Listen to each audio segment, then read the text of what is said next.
foi exatamente o que eu ouvi, que eu tinha tudo, que eu tinha casa, que eu tinha família, que eu tinha trabalho, que eu tinha condições, que eu tinha, enfim, amigos, e que eu deveria estar com frescura de achar problema em tudo. Então, porque a gente começa a não ver mais prazer nas coisas, né? A gente começa a não sentir. Eu cheguei num estágio onde eu estava absolutamente estagnada e eu não sentia mais nada, eu não sentia emoções, nem raiva, nem tristeza, nem angústia, não sentia. E isso era muito ruim, assim. Foi aí que eu procurei ajuda, que eu falei, não é possível, tem alguma coisa errada. Mas até então, todo mundo fala, mas é você que está vendo problema nas coisas. Está todo mundo aqui feliz, por que você não consegue se divertir com isso? Por que você não consegue se satisfazer com o que você tem? Então, isso te impactou assim? Você pensava, você te impactou de alguma forma ouvir isso das pessoas, no sentido de, não vou procurar ajuda porque realmente deve ser uma coisa da minha cabeça?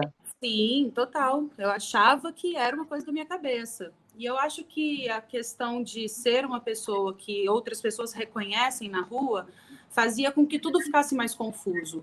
Porque eu comecei a não conseguir muito, eu não conseguia assim, eu não queria pegar um elevador para não ter que encontrar ninguém. Eu não queria andar na rua porque eu tinha medo das pessoas me olharem, falarem, apontarem. Eu comecei a achar que eu estava com mania de perseguição, sempre achava que era coisa da minha cabeça, sabe? Porque aparentemente eu não tinha motivo para ficar com essas, sei lá, neurose seria uma boa palavra para isso, eu não sei. Uhum. E acho que o que ela está falando, e espero que o Rossandro, imagino que pensa também, esse tipo de raciocínio não apenas impede que a pessoa vá buscar ajuda, mas quando ela está em tratamento, é uma das coisas que eu acho que o Rossandro faz, eu faço, que orienta a família de que vocês, neste momento, não podem ajudar muito, mas vocês podem atrapalhar muito. Se vocês começarem a dizer, isso depende de você, você tem que se esforçar, você tem que sair disso. Uma das coisas que eu digo é pedir para alguém com depressão sair e fazer as coisas, é como pedir para alguém que está com a perna quebrada correr a São Silvestre. Há uma limitação biológica, não adianta a família fazer isso, porque alguém que está mal se sente desesperado quando é cobrado desse jeito. Fala, eu não tenho condições de fazer isso, né? Se sente culpado. Exato. E há, né, professor Taki, um abandono, porque a família fica impaciente, achando que é uma coisa que amanhã você faz aquela coisa de ler um livro de autoajuda, olha no espelho e diz, eu vou me amar a partir de agora e tudo está resolvido. É uma simplificação muito gritante sobre o que é felicidade, como de sucesso, beleza, carreira.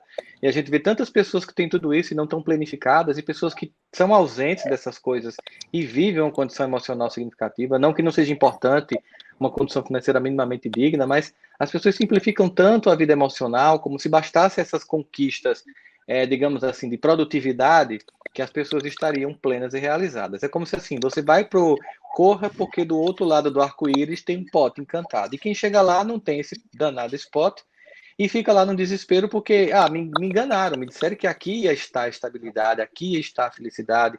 E o que acontece? Esse momento em que a família, como o professor muito bem disse, assim, realmente não vai ajudar muito, porque de fato aí uma atuação profissional e muito medicamentosa no início de uma depressão profunda, e o professor que é psiquiatra sabe disso melhor do que eu. É preciso que a família pelo menos não atrapalhe, e ela faz muito isso, né? Isso quando não tem uma coisa que também é muito comum, né, professor Taki Cordaz, é quando a família ela ganha com a doença do paciente, e quando o paciente vai melhorando, ela tira o paciente do tratamento, porque há um acordo familiar ali, inconsciente, tácito, em que alguém tem que ser o bode expiatório, o depositário do caos. Então, se esse paciente melhorar, a família enlouquece. Então, a gente tem que manejar a terapia com calma, para a família não tirar o paciente, porque ela recebe de volta as demandas de suas desorganizações psicológicas que estavam sendo projetadas naquele ou naquela, entende? E às vezes acontecia muito isso, o paciente ia melhorando, aí saía de terapeuta, é muito comum um paciente chegar para um psiquiatra e para um psicólogo e assim, você é a 10ª pessoa que eu procuro e ninguém resolve. E aí tem um monte de motivações que estão por trás desse ninguém resolve. Eu fico pensando muito no que a gente acha sobre a gente mesmo, né? A Priscila falou que às vezes ela questionou se ela devia procurar ajuda mesmo, porque ela achava que era uma coisa com ela. Eu queria perguntar para vocês, assim, como é que a gente consegue, meio que fugindo agora um pouco do mitos e verdades, mas como é que a gente consegue definir que tem alguma coisa, sei lá, não tem uma coisa normal, né? Que tem alguma coisa que não é que eu tô louca, ou que a gente talvez sempre questione isso, a nossa sanidade, né? Mas quando que a gente está falando de algum transtorno mental, quando que a gente está falando de algum distúrbio psiquiátrico? Eu acho que é uma pergunta que eu recebo muito, inclusive. Eu não sei se eu tenho, o que eu posso ter, eu não sei o que é. Eu acho que tem alguns sinais e sintomas inespecíficos que dizem para a pessoa que eu não estou bem, eu deveria buscar ajuda porque tenho. Primeiro, é a sensação de que eu tenho um sofrimento que não é explicado pelas coisas reais que estão à minha volta. Segundo, uma alteração do sono importante, né? Uma alteração do apetite importante, uma alteração do peso importante, ou pelo contrário, um ganho de peso muito rápido, uma queda importante no rendimento escolar, ou na vida acadêmica, ou no trabalho, uma alteração de humor, de repente, por nada eu estou mal, estou bem, né? Uma irritabilidade muito grande, de repente o indivíduo começa a beber mais do que bebia antes, começa a te dizer, a minha libido, meu tesão sexual até, deu uma piorada, muitas vezes eu acho que os meus pensamentos não estão tão claros, a minha memória, a minha concentração está ruim, eu me sinto cansado no final do dia, como se tivesse feito um monte de coisas, não fiz nada. Esses são alguns dos sintomas inespecíficos que podem estar no início de qualquer quadro psiquiátrico.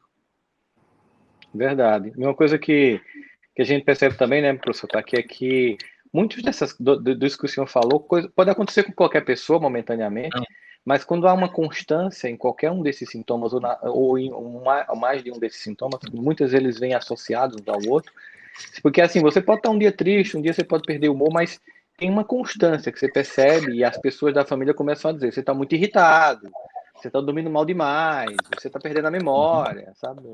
Ou aí começa no casamento, quando não tem uma traição, ou o fim do desejo, você não me procura mais, né? Então você vê que há uma queixa com certa constância que serve como parâmetro para o indivíduo enxergar ou enxergar-se como que está apresentando o início de um transtorno. Quanto mais rápido a gente sabe qualquer coisa da vida, quanto mais rapidamente a gente busca ajuda, mais a gente consegue efetivamente conseguir construir possibilidades de tratamento eficaz na pessoa. Porque tem gente que chega no consultório de um psicólogo, um psiquiatra, assim, às vezes depois de décadas de estar arrastando um transtorno. Eu já atendi pessoas com síndrome do pânico que começaram com uma coisa leve, como não ir à padaria, porque um dia saiu de casa e alguém passou e xingou, ou provocou um tipo de bullying na escola, e quando eu fazia terapia, fazia 10 anos que não saía de casa. Então, assim, olha a que ponto pode chegar, né, a falta de ajuda e de buscar essa ajuda para as pessoas. Qual